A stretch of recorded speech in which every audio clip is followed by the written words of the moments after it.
दोस्तों, आज इस वीडियो में सिखाऊंगा मैथ रीजनिंग में मिसिंग नंबर कैसे फाइंड करते हैं।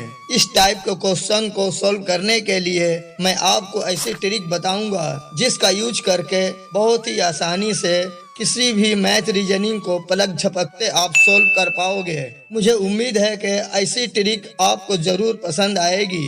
आपको बता दें कि इस टाइप की रीजनिंग का सामना आपको Agnipath, NTPC, RRC, group D, SSC, CGL, CHSL, bank और सभी कॉम्पिटिटिव एग्जाम में करना पड़ सकता है। तो आइए वीडियो शुरू करते हैं और सीखते हैं मैथ रीजनिंग को सॉल्व करने का सिंपल ट्रिक। देखिए, यहाँ 30, यहाँ 28, यहाँ 24, यहाँ 16, यहाँ 0 और यहाँ पर है क्वेश्चन मार्क। यानी हमको मालूम करना है कि इस क्वेश्चन मार्क की जगह पर इस दिए गए ऑप्शन में से कौन सा नंबर होगा।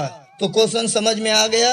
अब इसे सॉल्व करते हैं। कैसे सॉल्व करेंगे, इस बात को ध्यान में रखना है कि क्वेश्चन को सॉल्व करने से पहले दिए गए नंबरों को ध्यान में रखना पड़ता है कि दिए गए नंबरों का एक दूसरे से क्या रिलेशन है और कौन सा मेथड यूज किया गया है। मेथड पर भी ध्यान देना है। तो चलो देखते हैं कि इस क्वेश्चन में कौन सा मेथड इस्तेमाल किया गया है।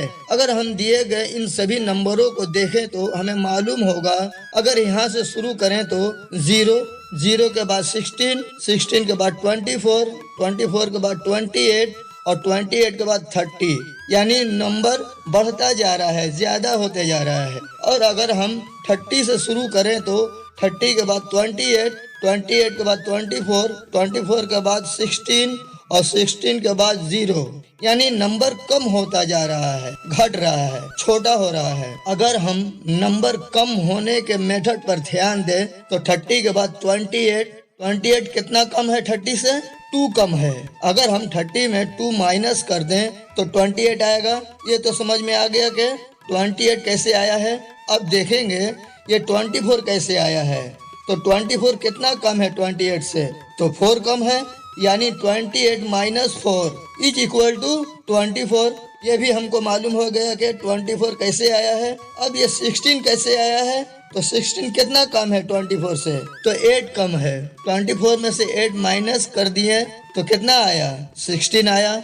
अब यहाँ देखो 0 कैसे आया है? तो 16 में से अगर हम 16 माइनस कर दें तो 0 आएगा। कर देते हैं माइनस। 16 में से 16 गया 0। अब यहाँ ध्यान देने वाली बात यह है कि 2, 4, 8, 16 अगर हम ऊपर से नीचे की तरफ आते हैं तो नंबर एक दूसरे के 2 गुना होते जा रहे हैं। 2 का 2 गुना 4, 4 का 2 गुना 8, 8 का 2 गुना 16। तो कुछ लॉजिक समझ में आया दोस्तों? ये 2 किसका 2 गुना है?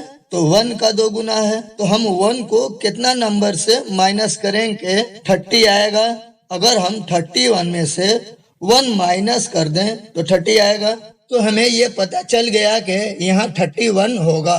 यानी इस क्वेश्चन मार्क की जगह पर 31 होगा। अब देखो ये फिगर सेट हो गया। 1 का 2 गुना 2, 2 का 2 गुना 8, 8 का 2 गुना 16। यानी इस क्वेश्चन मार्क की जगह पर 31 होगा। और इस ऑप्शन में ऑप्शन बी हुआ हमारा राइट आंसर। उम्मीद करता हूँ ये मैथ आपको अच्छी तरह समझ आ गया होगा।